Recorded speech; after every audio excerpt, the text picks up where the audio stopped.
dialog ada waktu 30 menit. 30 menit kami buka 2 pertanyaan dulu. Mungkin yang dari depan ada mic, monggo dibareng nih. Niki Bapak Majroh nih. 1 orang 1 pertanyaan Pak nggih. Terima kasih waktunya. Kepada Kiai Ahmad Bahauddin Nur Salim, saya mau bertanya mengenai tadi yang disampaikan bahwa setiap umumul Quran pasti ada mukhassisnya.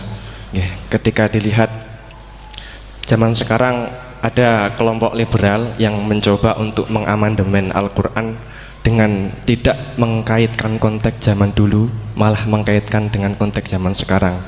Ambil contoh dalam permasalahan ibadah haji, mereka ingin merubah haji wukufnya nggak cuma di bulan Dzulhijjah tetapi di bulan Syawal pun juga boleh. Nah, dari sudut pandang panjenengan gimana masalah apakah memang bisa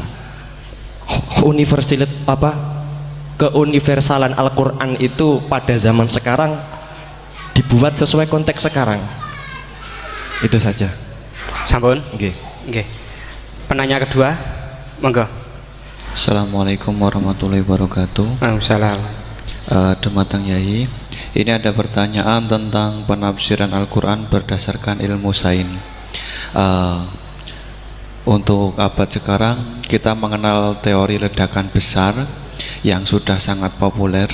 Namun walau demikian ilmu ini masih dalam bentuk zon yang hakikatnya kita belum tahu dan belum yakin secara pasti.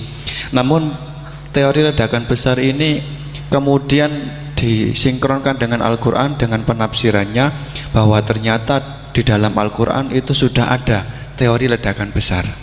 Pertanyaan saya begini, menimbang ilmu teori ledakan besar ini adalah ilmu dzon, ini masih memungkinkan ilmu ini salah, sehingganya penafsiran terhadap Al-Quran ini menimbulkan kekhawatiran, yakni kalau ilmu ini sebenarnya salah kemudian disinkronkan dengan Al-Quran, nanti ada penyalahan dalam penafsiran.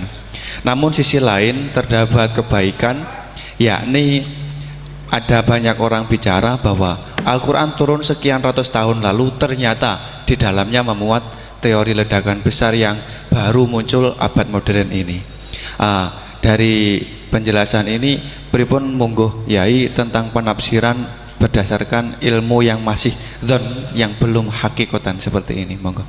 Sing pertama Pak Ulil, yang kedua Pak Anwar. Itu sudah sama-sama keren Pak ya. Nggih. Pak siswa. Pak Ulil apa Ulil? Ulil. Pak Ulil. Ulil apa? Ulil Absor. Sudah Ulil Absor, sudah bener ya.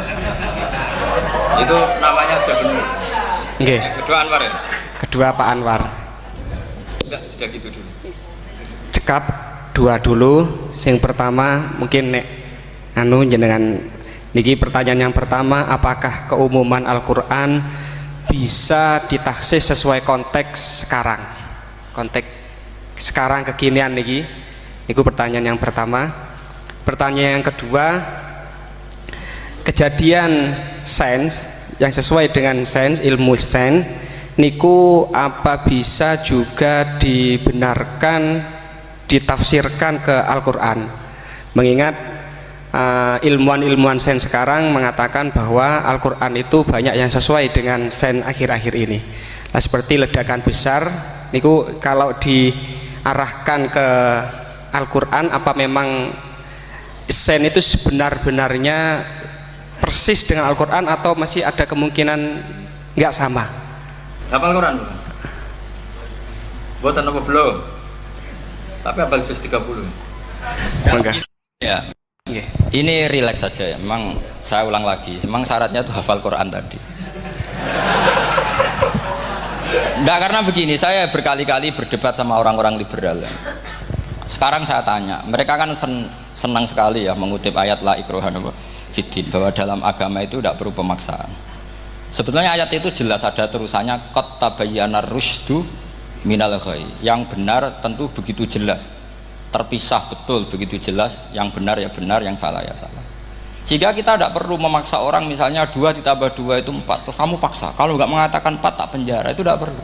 Kalau orang waras pasti bilang 2 tambah 2 4, 1 tambah 1 2. Kebenaran la ilaha illallah itu seperti itu, kebenaran yang begitu nyata sehingga tidak butuh dipaksa. Jadi sebetulnya la ikraha fiddin itu konteksnya, karena kebenaran benar-benar sudah punya eksistensi yang nyata, untuk diakui itu tidak butuh pemaksaan. Orang seluruh Indonesia kan bilang 1 tambah 1 itu 2, nggak usah diintimidasi nanti ditangkap Pak Gatot gitu. Ya tidak perlu. Makanya terusannya ayat lah, repotnya sekarang santri-santri kalau pidato khitobiah di pondok-pondok ya diputus kayak orang liberal, la ikraha fiddin. Itu belum wakaf, masih qad tabayyana rusdu minal ghayy. Faham yang saya maksud ya? Sehingga kadang Nabi itu ngendikan secara ekstrim, misalnya mangqala la ilaha illallah dakhalal jannah, siapa yang meyakini la ilaha illallah nanti pasti masuk surga, entah kapan pasti masuk surga, kalau belum ya antri masih, tapi pasti lah. Terus Nabi sempat ngendikan, itu hadis sahih, wa in zana wa in saraka, meskipun pernah punya masa lalu, zana itu fi'il madhi, pernah punya masa lalu, pernah zina, pernah maling, itu sampai 3 kali sahabat protes. Tapi saya berkali-kali ngomong di ngaji di Jogja, di Bojonegoro, di rumah ngomong, kebenaran yang absolut, kebenaran yang hakiki tidak bisa terganggu oleh perilaku sosial. Bukan masalah seakan-akan hadis ini membolehkan zina, itu tidak mungkin. Inna wa la ya'muru bil fahsya, Allah tidak akan nyuruh hal yang buruk. Tapi saya beri satu logika, satu analogi. Kalau rektor Al-Azhar kamu tanya 1 tambah 1 berapa Pak Rektor, pasti bilang 2. Kamu tanya Amrozi ya bilang 2. Kamu tanya Pak Ahok ya bilang 2. Kamu tanya Anies Baswedan ya bilang 2. Tanya Pak Nusron dia jawab 2. Sama, semuanya jawab 2. Karena kebenaran hakiki pasti absolut. Sekarang misalnya gini, ada ronte dari dulu Doli misalnya, kamu tanya Mbak 1 tambah 1 itu berapa, pasti bilang 2. Jangan kamu mentang-mentang imam masjid, saya tak jawab 3, saya kan imam masjid, masa sama dengan lonte? Tidak bisa, kebenaran absolut itu pasti sama. Mbok rektor Al-Azhar sama siapapun ya jawabnya sama. Faham yang saya maksud? Sebab itu kadang Nabi ngendikan wa in itu la ilaha illallah itu kebenaran absolut, lebih absolut dibanding 1 ditambah 1 2. Sehingga kebenaran absolut la ilaha illallah itu nggak bisa terganggu oleh apapun. Paham saya maksud? Nah itu maksud qad tabayyana rusdu minal ghayy. Kita tanya rival politik, Pak Jokowi kamu tanya 1 tambah 1 ya 2, Pak Prabowo ya bilang 2, bukan karena rival politik. Tadi Pak Jokowi jawab berapa? 2, ya udahlah 4. Tidak ada seperti itu. Nah itu disebut qad tabayyana rusdu. Nah kembali ke ide tadi, ide bahwa wukuf boleh di mana saja, terus boleh tidak syawal, itu udah ide. Sebenarnya sampean mikir saja itu sudah kriminal. Berarti sampean ngapalkan pikiran salah ya. Karena kalau kita diskusikan itu lucu sekali, karena ya itu sudah begini loh kaidah khilaf itu. Saya kasih tahu. Walaysa kullu khilafin jaa mu'tabara illa khilafal ladzi khadzum minan nadhari. Tidak semua khilaf itu dianggap satu khilaf, satu perbedaan pendapat kalau kualitasnya nggak sama-sama mutu. Kalau yang satu nggak mutu itu nggak dianggap khilaf, nggak level. Itu tadi misalnya Imam Ghazali ngendikan begini, qala al-Ghazali gini-gini, pasti saingannya ya qala Nawawi atau qala Al-Qurtubi atau qala siapalah. Jangan qala al-Ghazali terus kamu saingi menurut Ustadz dari Solo, dari Jogja, wah ya udah level, masa Imam Ghazali disaingi. Itu ya, aturannya seperti itu. Ini jelas Rasulullah sendiri yang ngendikan al-hajju arafah, bahwa syarat sahnya haji adalah wukuf, dan Nabi menyebut arafah. Tentu kita tidak pernah memperbandingkan apa yang disabdakan Nabi dengan yang jadi pikiran mereka itu. Kalau mereka alasannya karena orang bergumul di situ, di Mina, di Arafah, gara-gara waktunya sama, titiknya sama, terus terjadi kematian gini. Apa yang nggak wukuf di Arafah itu hidup semua. Itu kan kayak dalilnya orang rokok mari cepat mati. Oh, sing rokok ya mati. Orang-orang jil juga mati. Orang-orang liberal yang pikirannya katanya ingin menyelamatkan kehidupan juga pada akhirnya mereka mati. Mendingan mati di Arafah, keren di tanah suci. Tidak usah begitu. Sebenarnya begini loh, mereka itu menjadi salah karena nggak mau ngaji fikih secara serius. Saya itu menyesal sekali ya, kenapa sih orang wukuf itu kok dungani suwira barbar itu memang sakiliane. Boe donga iku yakin pangeran apian sediluk wis tetep dituruti gitu aja gak usah lama-lama. Ya kata hikam kan gitu. Ngelingno pangeran ojo suwi-suwi, sing perlu dielingno sing iso lali. Pangeran iso lali kok amen mbok elingno wae kan gitu cara madzhab hikam. Makanya kata madzhab hikam kan gitu. Wa inna ma yunabbahu man yajuzu alaihil ikhfal. Yang boleh diingatkan yang mungkin lupa. Tapi kalau masih ingat ya sudah tidak usah diingatkan lagi. Doa itu sekali saja. Saya ini termasuk korban kitab hikam. Loh, saya itu berkali-kali ke Mekah. Itu saya kalau dongo itu pertama di Multazam berdoa. Itu saya sebagai santri, ya pas di Multazam ingin berdoa lagi. Tapi mesti spontan itu ingat hikam. Yang boleh diingatkan, yang mungkin lupa. Akhirnya bilang, ya sudah tadi Gusti, ya gitu dong. Di putaran ketiga bilang, tadi loh Gusti, ya gitu terus. Karena memang saya malu mengingatkan dat yang nggak mungkin lupa. Tapi sampean jangan ikut saya, ini kriminal. Ini termasuk sisi-sisi kriminal ilmu saya. Tapi ilmunya ada, sampean cari di hikam. Wa inna ma yunabbahu man yajuzu alihil ikhfal. Yang boleh diingatkan, yang berpotensi lupa. Mungkin Anda punya dalih, wah aku dongo mau nunjukno butuh Gus, tapi ra kepen disembadani. Ya alhamdulillah aku yang ngono. Tapi tak pikir makom sampean tidak seperti itu, tetap kepengen disembadani. Lalu pertanyaannya kemudian, kalau kita ngikuti fikih sebetulnya nggak perlu menumpuk di Arafah. Sama cari di takrib, di mu'in, di semua bab fikih. Wukuf di Arafah itu sah dan tidak perlu muksun. Walau mutarodidan, meskipun hanya jalan-jalan. Bahkan di Fathul Mu'in diberi walau lagi, walau fitolabi abidin. Moro Arafah mbek golek dhuwit ceblok atau golek apa, ngono ya wis sah. Lho andai kan semua melakukan itu mau ngesif muter saja kan selesai kan. Mari terus dodongkrok di situ lama-lama. Iya enggak? Zaman Fathul Mu'in dihentikan walau mutarodidan, lewat tok itu sudah sah. Bahkan walau fitolabi abikan, meskipun tidak punya niat wukuf, pokoknya ke situ ya sudah nyari-nyari apa. Sing mari menumpuk gara-gara semua itu ingin ideal. Wah mumpung di Arafah, ngentekno Tegal, ngentekno sawah, wah sudah. Makanya kalau haji itu sama orang yang ngedol Tegal mesti seru, wah itu nangis. Haji be orang alim atau orang KBIH gak iso nangis karena malah badi kan, dia kan nggak pati iso nangis mesti itu. Nah ini kan, nah ini penting saya utarakan. Jadi andikan orang itu ya haji kayak orang-orang alim. Setahu saya orang-orang alim kalau haji ya biasa saja, sekadarnya. Karena ya dia tahu ini masalah karena nanti ganggu yang lain, sekadarnya. Karena kita ini berlebihan, akhirnya menumpuk di situ. Padahal fikih zaman dulu sudah mengatakan walau mutarodidan fitolabi abikin, jelas itu takbirnya. Masih ingat atau jangan takbir itu?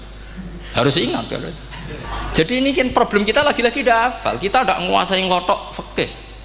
Saya dulu sinau Fathul Mu'in, makanya Gus Zofur itu cerita, kita ini hidup, Gus Zofur sering cerita ke saya, kita ini hidup berkah Gus. Zaman saya jenengan itu rata-rata teman-teman Fathul Mu'in itu setengah hafal i'anah. Ya karena kompetitornya ya baik, peminatnya ya baik. Dulu saking senengnya Gus Naji sama ilmu itu, beliau pernah ikut Fathul Mu'in era saya, padahal sudah dari Mekah lama. Saking senengnya ilmu, jadi kita dulu biasa diskusi dengan Gus Naji, dengan Gus Zofur karena saking senengnya ilmu. Ya itu tadi, karena memang ilmu itu asik.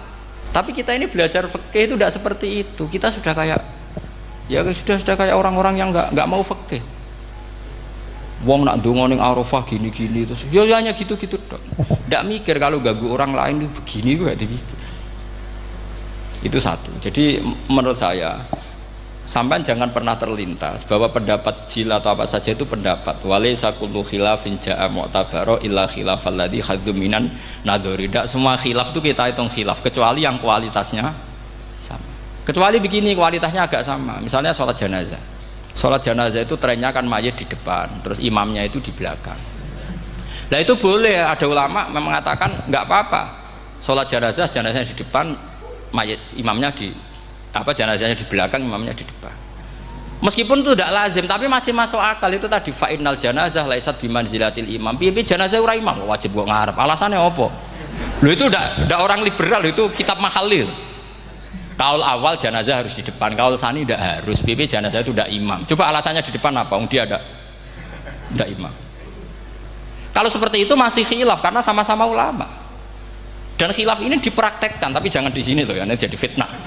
Saman tak cerita nih, saman kalau haji itu tiap ba'dal maktubah ada sholat jenazah enggak saman jawab saja. Yang pernah haji, tiap maktubah kan ada sholat jenazah. Itu jenazahnya di depan apa di kamar mayat? Itu bukan gaib loh, orangnya masih belum dikubur. Tidak, sama jawab saja. Di kamar mayat, tidak semuanya dibawa ke depan. Artinya ada konteks tertentu, mungkin kauliku yono gunane dalam konteks Mekah karena orangnya banyak, sibuk, kerakober gawa apa? Jenazah. Tapi dalam konteks Indonesia ya suul adab. Wong keren pisan kok ngarepe kok ora oleh gitu. Jadi ya kalau kiai kan biasa kok ngarep keren. Misalnya jenazah wong awam kesempatan sak ngarepe kiai yo pas mati kowe kok ora oleh gitu. Jadi cara kula itu kan. Lah iya misalnya ana wong awam goblok mati. Jenazah dak kok nguri. Dadi yo apa dadi ngarepe kiai pisan kok ora oleh gitu loh. Jadi menurut saya itu. Tapi kalau kamu mengatakan ini fardu ain, kalau nggak di depan nggak salah, alasan Anda apa? Ini itu udah imam. Yang wajib di depan kita ini kalau imam. Nah seperti itu khilaf. Ini cerita khilaf. Mutu, alasannya sama-sama mutu. Qailnya yang punya pendapat ya sama-sama mutu karena diceritakan kita mahali. Dan dipraktekkan di Arab Saudi, yaitu banyak jenazah di kamar mayat, tetap sholat apa? Jenazah. Gaib. Itu pernah saya praktekkan. Tapi sekali itu saja, mungkin tidak terulang. Pas kemarin Mbak Nafek Hajin, Mbak Nafek itu dekat jenazah itu tidak mungkin, banyak sekali. Gak sholat itu bengi-bengi tak ini nganti jam loro. Dan saya akrab sama beliau, sering guyon sama saya. Sebelum meninggal itu berkali-kali, ya masih keluarga sama saya, jadi sering guyon. Dulu sering guyon sama saya.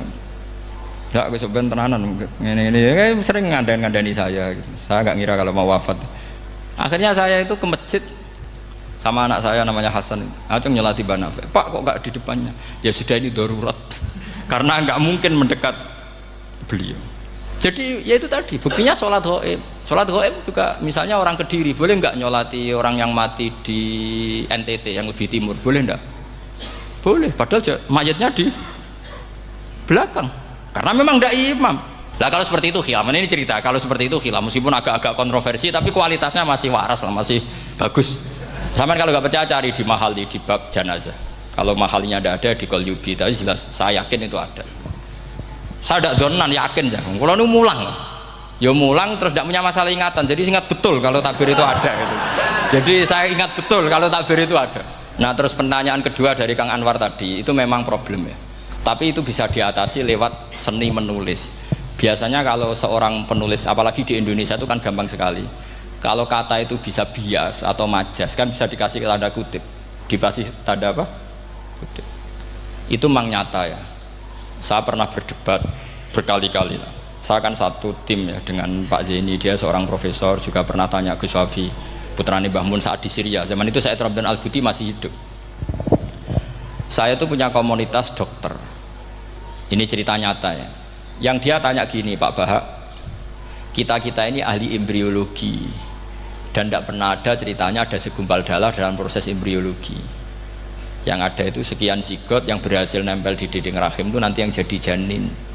Jadi kalau kita ngaji ada segumpal darah itu menjadi aneh bagi kita karena proses itu tidak ada.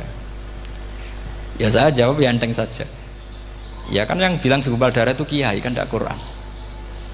Makanya benar Kang Anwar tadi yang ngomong itu mufasirnya atau kiainya yang nerjemah. Kalau Quran hanya bilang min alakin. Iqra bismi rabbikal ladzi khalaq khalaqal insana min alaq. Alaq itu kan dari kata alaqa ya'liku alaqon, sesuatu yang nempel itu namanya alaqah. Makanya di Alfiyah ada wa ulqatun hasilatun, ulqah itu sesuatu yang terkait atau yang menempel. Sehingga ya pokoknya kalau alaq itu artinya tidak harus segumpal darah, bisa sesuatu yang menempel. Sama cari di kamus, dicari sama dia kamus. Alika ya'liku menempel. Oh, ya oke Bapak, enggak masalah. Nah, lalu kalau kita memaksakan itu bukti ilmiahnya Quran ya resiko juga, nanti ada penelitian yang berbeda. Makanya kita bisa memanfaatkan tanda kutip kalau lafadz itu majas atau kata itu majas, kalimat itu majas. Atau kita menganalisis secara balaghah min jinsi dzalikat dam. Misalnya begini, saya kalau sedang benci Anda, saya akan bilang kamu itu membawa WC. Wong tak melete gawa WC ngalor ngidul karena di perut kita memang ada kotoran. Berarti kita ini WC yang melaku ngalor ngidul. Oke, itu saat kita benci manusia. Coba sampean lihat di kitab tasawuf. Faqih fatatakabbar wa anta kanafun minal aknam, itu kan disebut kamu kok sombong kowe iku WC mlaku. Tapi nanti kalau kamu ngaji di alam rohani, kamu disebut laqad khalaqnal insana fi ahsani taqwim.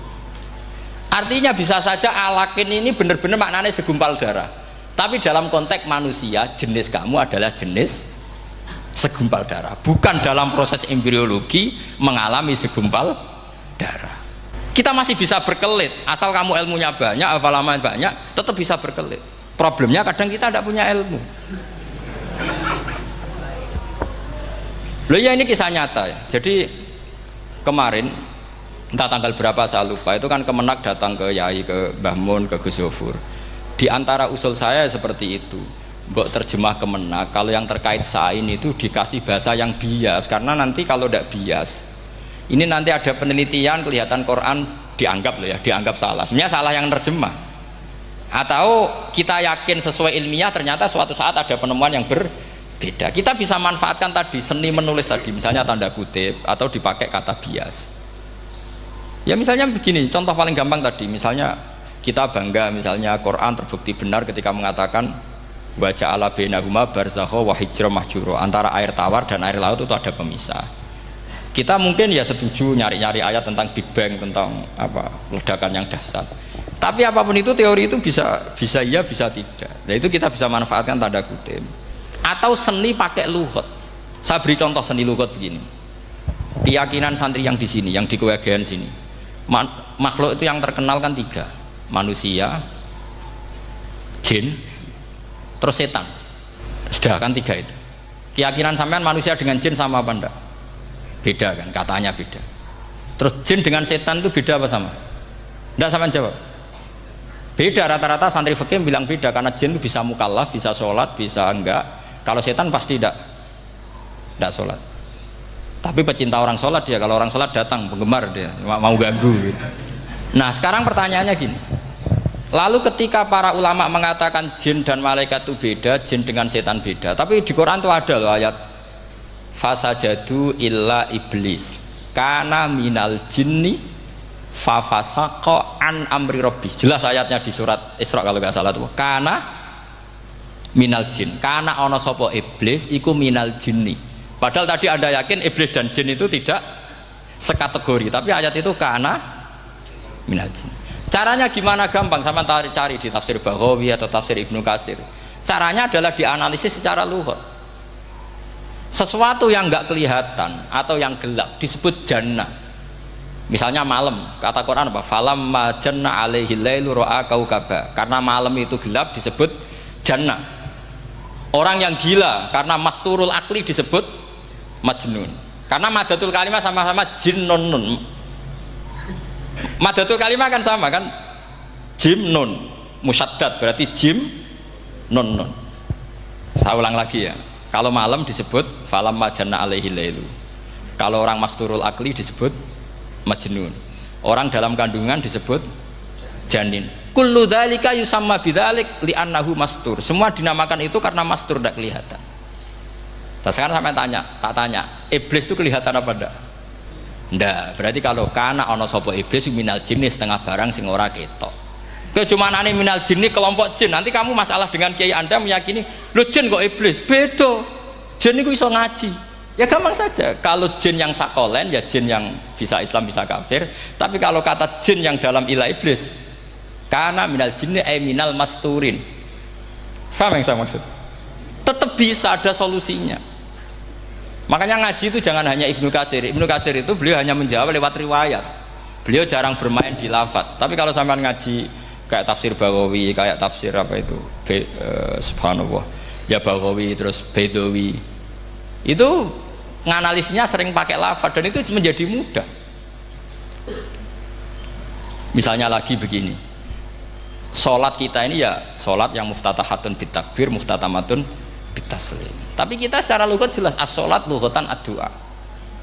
Dan ada lafadz di Quran yang nggak mungkin kita maknani sholat itu dengan makna sholat yang mustalah alaihim tal fuqaha, yaitu di ayat khud min amwalihim shadaqatan tutahhiruhum wa tuzakkihim biha wa sholli alaihim inna sholataka sakanullah. Muhammad, kalau ada orang zakat ke kamu, sholli alaihim, kamu harus mensolati mereka. Wong cek urip kok di solati, pasti maknanya sholli ai utulahum, kamu mendoakan. Terus inna sholataka sakanullahum ai du'auka sakanullahum, doa kamu membuat mereka tenang. Paham sih kalau maksud? Lagi-lagi kita, kalau Anda janggal secara ilmiah, ya sama seperti misalnya katanya bumi menurut Quran itu diciptakan dalam masa 6 hari, padahal menurut teori Big Bang sekian juta tahun. Lo yaumin itu maknanya tidak harus 24 jam. Kullahinin bisa disebut kullah yaumin. Buktinya ayat yas'aluhu man fis samawati wal ard kulla yaumin huwa fi sya'an. Apa Allah memutus sesuatu nunggu 24 jam? Kullahinin wa kulla waqtin huwa fi sya'an. Makanya di terjemahan UII termasuk saya usul fi sittati ayam itu dalam 6 masa. Karena kalau orang bilang hari asumsinya itu 24 jam kali 6 itu masih bisa, masih meskipun mungkin seperti itu, tapi ya mungkin tidak, tapi kita masih bisa bermain kata gini, ku dinetralisir. Yaum maknanya khin, napa maknanya napa? Khin, kayak di apa, yas'aluhu man fis samawati wal ardi kulla yaumin huwa fisa.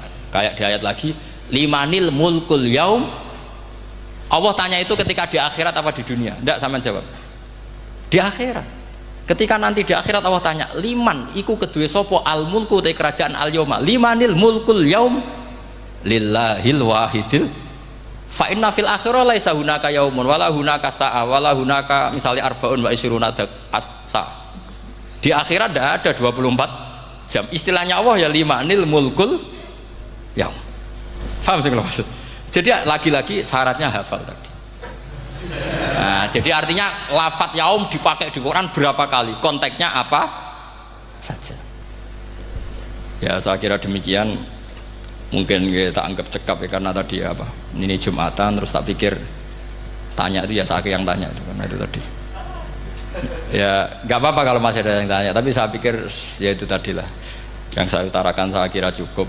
Kalau ingin alim memang syaratnya harus hafal banyak, terus ya kalau ndak ya itu tadi harus orang sudah ndak ada semua, terus tinggal kita yang hidup, itu pasti kita alim sendiri itu.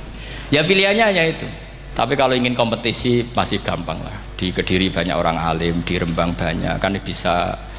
Cara Imam Bukhari al-luqi wal mu'asyarah, bisa sering ketemu lewat ngaji kilatan atau ngaji. Karena kiai banyak. Ada yang kiai fanatik khatam, kilatan. Di sarang ya banyak, kados Gus itu ngaji butuh khatam. Khatam itu barokah, kan pernah mendengar sekian. Ada kiai yang senengannya yang penting faham. Ada kiai yang kebetulan nasibnya baik, ya faham ya khatam. Itu ada santri macam-macam, yang penting khatam. Ono sing penting faham, ono sing penting ya penting untuk barokah. Terus repot langsung.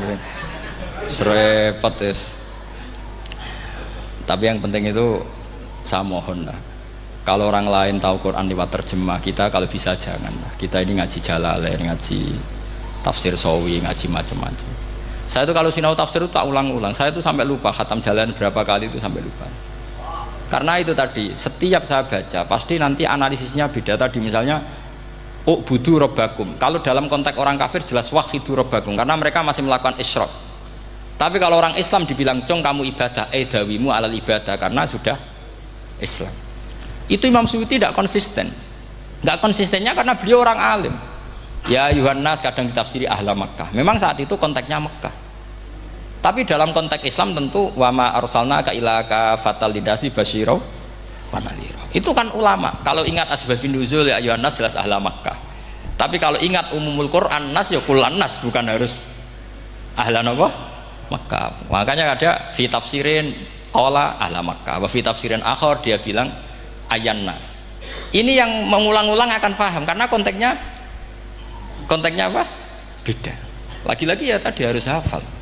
Ayuhan nas dipakai Quran berapa kali? Konteksnya apa saja? Makanya Ibnu Abbas ketika ditanya bagaimana perbedaan ayat Makkiyah dan Madaniyah, beliau enteng jawab. Biasanya kalau surat Makkiyah dimulai ya ayuhan nas karena mereka zaman itu masih kafir, belum berstatus mukmin. Kalau di Madinah rata-rata khitab sudah ya ayyuhalladzina amanu, karena di Madinah mayoritas sudah mukmin. Tetap memanfaatkan proses dialek dan itu mudah. Memang kalau kita neliti terus mudah. Maknanya mudah itu tidak sulit. Ya memang Nabi begitu. Loh, sampean kalau hafal hadis nanti akan ngomong seperti saya. Loh, itu otomatis. Mestinya begini, Nabi itu ditanya, "Ya Rasulullah, dulani ala amalin gini-gini," terus terakhir dia yudkhilunil jannah, yang bisa masukkan saya ke surga. Nabi jawabnya itu, inna dzalika yasir, iku gampang. Tapi terusannya yang nggak nguati alaman yassarahu wa. Oh iku gampang dong bagi wong sing digampangno pangeran. Orang kata Nabi, wah ini sulit, tidak semua orang masuk surga. Nabi jawabnya inna dzalika yasir, itu gampang. Tapi terusannya alaman yassarahu wa. Ya mengen Quran adatnya ya gitu. Inna dzalika ala wa yasir. Ya itu gampang. Bukan berarti kita nyepelek ndak, memang ya itu tadi. Sesuatu sulit itu kalau kita tidak tahu rumusnya, sebenarnya kita tahu, cuma tidak mau. Sampean tahu kalau rumusnya ingin alim tafsir harus hafal Quran, hafal hadis, pernah ngaji etkon, ngaji ini, tahu, tapi kan nggak mau. Akhirnya mau takut dok, caranya ngalim bagus. Aslinya ngerti, nak caranya aku ngerti. Gelemnya sing raga. Nah itu kan gitu. Ini kebetulan kenyek kan ngomong fakta biasa mawon, betul kenyek. Ya seperti kamu mau ke Jakarta kan jauh, tapi tetap gampang. Caranya beli tiket gini-gini ya kan gampang. Ya kalau ingin alim tafsir, 1 hafal Quran, 2 minimal setengah hafal Jalalain. Nanti kalau Jalalain janggal, kamu ngaji Sawi, karena banyak juga Jalalain yang diprotes sama Imam Sawi, dikritik. Itu kan wajar ya, sarah itu hanya membenarkan yang di matan ada masalah. Takrib kurang barokah, ya ada beberapa yang dibenarkan sarah. Kayak takrib ngendikan mabit bimina sunat apa wajib. Kalau di kitab Fathul Qorib sunat, di sarah dibenarkan, kalau yang benar itu wajib. Takrib bilang sholat jamaah itu sunat muakkadah, di sarah dibenarkan itu fardu kifayah. Ya sama di Jalalain kadang ada masalah seperti itu. Imam Suyuti meyakini satu hal, sama sarah dibenarkan. Makanya ya Jalalain ya Sawi. Nanti setelah itu khatam semua, belajar tafsir Baghawi. Nanti kan alim sendiri. Apalagi di desa kamu tidak ada orang alim, wah hebat.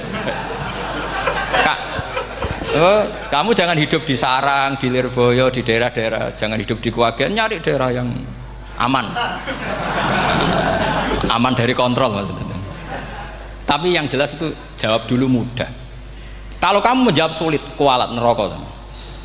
Lihat bagaimanapun Quran disifati Allah walaqad yassarnal Qur'ana lidzikri fahal mim mudzakir. Makanya saya tadi ngomong, kalau anda hafal seperti saya, pasti cara ngomong kayak saya. Kita mau ngomong Quran sulit tidak mungkin. Kita ini ingat kalau Allah mensifati Quran walaqad yassarnal Qur'ana. Fakaifa wasafahu wa bil yusri wa anta taqulu bil usri. Bagaimana Allah mengatakan yusrun kemudian anda mengatakan usr.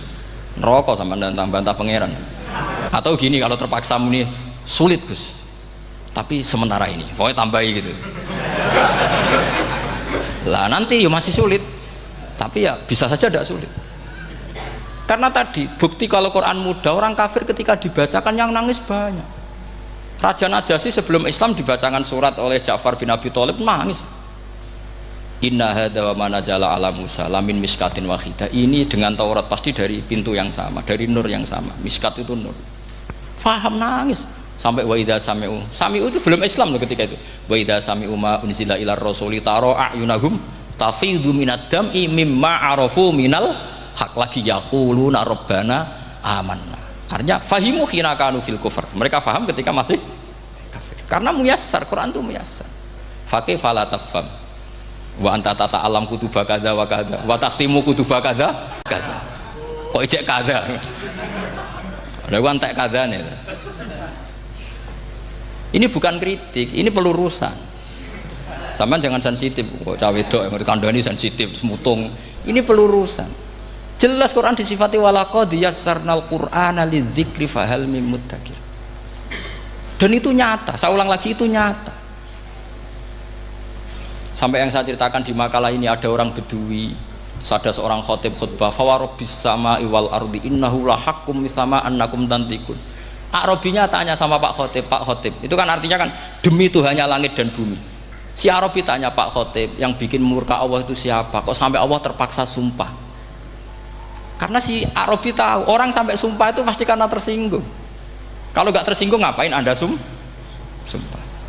Dalam kehidupan sehari-hari kalau kita sampai sumpah itu karena tersinggung. Kita ditagih orang bisa, sesuk tak sahur. Ditagih lagi bilang kita tak sahur. Nah, isra percaya banget, wah wahi sesuk tak sahur. Kalau orang sumpah itu karena tersinggung. Ternyata betul. Sampai cek di Quran. Kalau Allah memulai surat dengan sumpah, pasti terusannya Allah itu duka atau marah karena sumpah itu untuk yang tersinggung. Makanya di Balaghah diterangkan kalau kaidah normal, kondisi normal kamu harus bilang Zaidun qaimun. Kalau mukhatab ada indikasi tidak percaya, kamu bilang inna Zaidan imun. Kalau selalu kelihatan tidak kamu harus bilang wallahi inna zaidan imun. Ya enggak di ilmu balaghah. Lah iya itu kan Arabi saja paham. Kamu yang ngaji Jahrul Makno tidak paham kan aneh. Makanya itu penting gitu. Nah, lagi-lagi walaqad yassarnal qur'ana lidzikri fahal min mudzakir. Ya doa ini bagian ustadz yang pun khusyuk niki kan donga ning kersane niki. Ampun kula. Alhamdulillah waktu sudah selesai habis nggih. Meskipun sebenarnya kita masih ingin berlama-lama nggih, tapi hari Jumat. Namun dari moderator mungkin kalau nggak menyimpulkan kurang pantas nih. Hanya satu kesimpulan, ketika kita ingin seperti beliau syaratnya harus banyak hafal ya, namun ini kemauan okay. Oke teman-teman, jadi itulah reaction ngaji kita bersama dengan Kiai Haji Bahaudin Nursalim atau Gus Baha, yang mana ngaji kali ini adalah terusan dari ngaji Gus Baha bersama dengan santri-santri Kuakean, Pondok Kuakean ya. Dan disitu yang untuk kali ini khusus untuk pertanyaan dan jawaban dari Gus Baha ya, atau sesi tanya jawab antara santri dan Gus Baha. Banyak yang dijelaskan oleh Gus Baha karena memang terpancing oleh dua pertanyaan dari dua orang santri yang memang cerdas ya, cukup cerdas dan cukup pertanyaannya cukup berbobot terkait penafsiran Al-Quran dan terkait keuniversalitasan Al-Quran, apakah sains dan juga Al-Quran itu bisa sama-sama melengkapi, ataupun tafsir Al-Quran itu bisa ditinjau dari segi sains atau sains yang bisa disesuaikan dengan Al-Quran.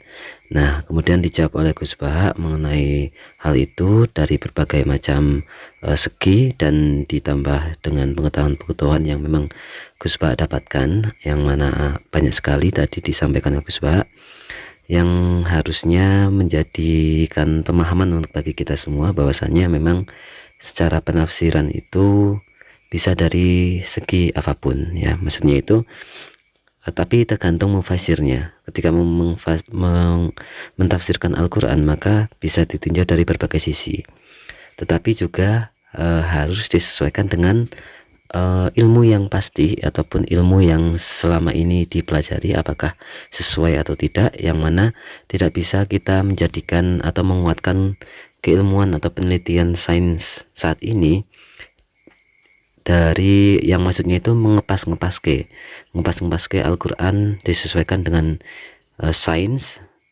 Kalau bisa malah ilmu itu yang membuktikan, menambah bukti kebenaran Al-Quran begitu. Tapi ya semuanya memang harus sama-sama dipahami secara benar, karena jika salah penafsiran nanti bisa menimbulkan salah persepsi dan salah keyakinan. Maka harus hati-hati dalam penafsiran. Oke, mungkin itu teman-teman yang bisa kita sampaikan, bukan catatan, bukan rangkuman, tapi hanya catatan, bukan catatan sih, lebih ke ya tanggapan kita, reaction kita dalam ngaji kali ini bersama dengan Gus Baha. Sekali lagi mohon maaf jika banyak kesalahan teman-teman. Terima kasih atas ngajinya. Semoga kita tetap terus bisa ngaji bersama dengan Gus Baha, semoga kita istiqomah, dan semoga menjadi ilmu yang manfaat dunia akhirat, serta menjadikan kita sebagai penerima ilmu yang berkah dan berkahi untuk kita semua. Oke, sekali lagi terima kasih teman-teman. Wassalamualaikum warahmatullahi wabarakatuh.